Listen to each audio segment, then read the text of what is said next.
민주당의 이재명 범죄 삭제 방탄 입법이 도를 넘고 있습니다. 지난주 국회 법제사법위원회에서 이재명 후보의 재판을 중지시키는 형사소송법 개정안을 일방적으로 통과시켰습니다. 어제는 이재명 후보의 범죄를 아예 삭제하기 위한 공직선거법 개정안을 또다시 국회 법제사법위원회에서 일방 통과시켰습니다. 이재명 후보가 대법원에서 최종 유죄 판결을 받아도 헌법재판소에서 또 한 번 재판을 더 받도록 하는 헌법재판소법 개정안과 사법부 겁박을 위한 조희대 대법원장 특검법, 법원조직법까지 법제사법위원회에 상정해서 소위에 회부했습니다. 오로지 이재명 후보 한 사람을 위한 셀프 면제 5대 악법을 밀어붙이고 있습니다. 이재명 후보가 대통령이 된다면 셀프 면제 5대 악법부터 공포해서 자신의 범죄를 지울 것이 명백합니다. 자유민주주의는 상권 분립을 토대로 하고 있고 이는 절대불가침의 우리 헌법의 기본 정신입니다. 입법으로 권력자의 범죄를 삭제하고 입법권으로 사법부를 겁박하는 것이야말로 자유민주주의를 파괴하는 범죄 행위입니다. 2025년 지금 국회에서 벌어지고 있는 이 흉악한 범죄 행위야말로 대한민국 헌정사에 씻을 수 없는 악행으로 기록될 것입니다. 세계 역사상 이런 일은 없습니다. 사법부는 특정 정치 권력의 하수인이 아닙니다. 자유민주주의를 지키는 최후의 보루이며 사법부의 독립성과 중립성은 그 어떤 권력도 침해할 수 없습니다. 사법부를 탄압하는 정당은 민주주의를 말할 자격이 없습니다. 저와 우리 당은 이재명 방탄 독재를 저지하기 위해서 국민 여러분과 끝까지 투쟁하겠습니다. 감사합니다. 예, 지금 기자회견도 난도 없으셨고 지금 긴급히 마련된 기자회견이어서 시간이 넉넉지가 못하다는 점 우리 언론인 여러분께 양해를 부탁을 드리고 감사하기 때문에 몇 분만 간략하게 좀 질문을 받도록 하겠습니다. 설명을 들어주시면 되겠습니다.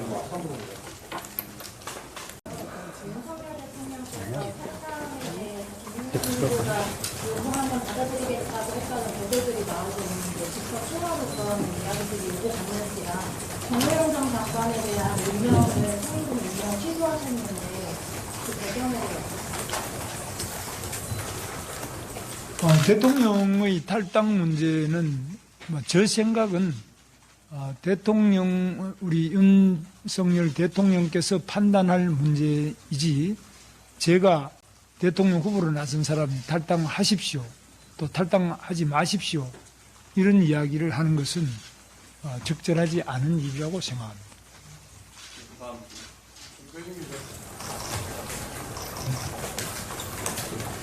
연합 조다원 기자님, 방금 질문이 나왔던 거에 답변을 안 해주셔가지고요. 어제 그 정호용 전 장관 인선 취소 공지를 하셨는데 그 배경하고 이유 좀 여쭙고 싶습니다. 그거는 제가 미리 저하고 상의된 건 아니고 제가 지방 일정을 3일 동안 계속하면서 그런 일이 있었던 것으로 아는데 그건 조금 업무상으로 아마 착오가 있었던 것 같습니다. 저하고 상의한 부분은 없습니다. 예, KBS 이윤호입니다. 오늘 지난해 막말 논란으로 좀 시도됐던 장례찬 정책 복당 의결 됐는데 이것도 어떤 당내 통합 행보 일환으로 좀 보면 될까요? 그렇습니다. 장해찬 씨라든지 여러분들은 아시다시피 우리 당이 그동안에 짧은 기간이지만은 많은 그 갈등도 있었고 당 운영에서도 상당한 문제가 있었다고 저는 생각합니다. 저는 이준석 지금 후보가 돼 있죠.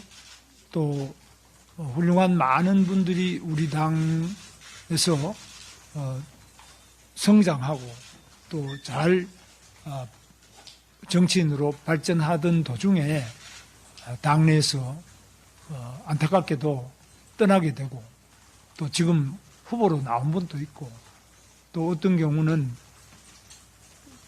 본의 아니게 그냥 밖에 또 나가서 당 밖으로 나가 있는 분도 있는데 저는 이 모든 분을 다 포용을 하겠습니다. 우리 당은 용광로와 같이 어떤 분이라도 다 포용을 해서 뜨거운 열정으로 쇳물을 녹일 그 온도로 이질적인 많은 부분을 녹여서 정말 국민 행복을 위해서 필요한 훌륭한 일과 또 그런 인재들을 양성해내는 용광로가 되겠습니다. 더 받을까요? 미디어의 조현호 기자입니다.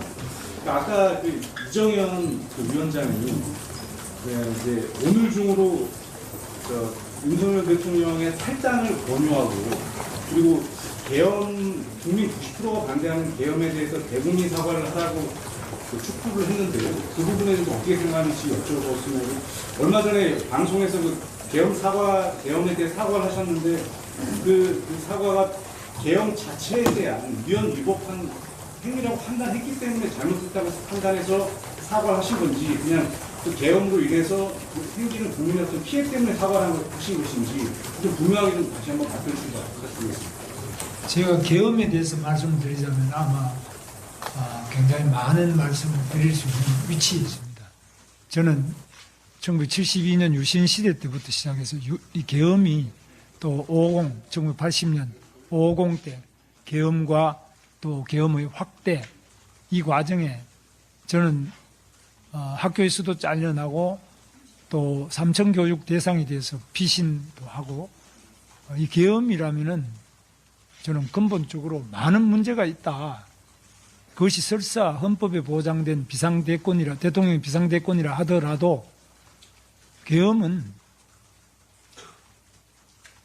경찰력으로 극복할 수 없는 국가적 대혼란이 오기 전에는